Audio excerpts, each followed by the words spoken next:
Munofiqlik qalb va tilning, so'z va amalning bir-biriga zid kelishligi.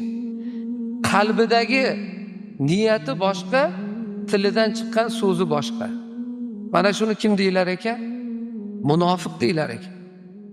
Qur'oni Karimda munofiqlarning sifati ochiq bayon qilinib aytiladiki, Alloh taolo Munofiqun surasida aytadi: Astagfirullah.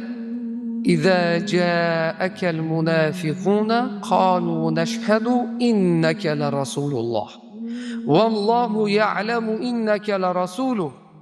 Vallahu yashhadu innal munafiqina lakazibun.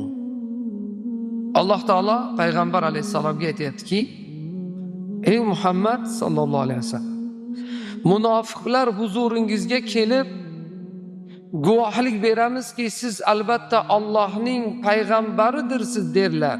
Siz uning payg'ambari ekaningizni Alloh bilur va Alloh munofiqlarni haqiqatdan yolg'onchi ekanligiga ham guvohlik berur deydi.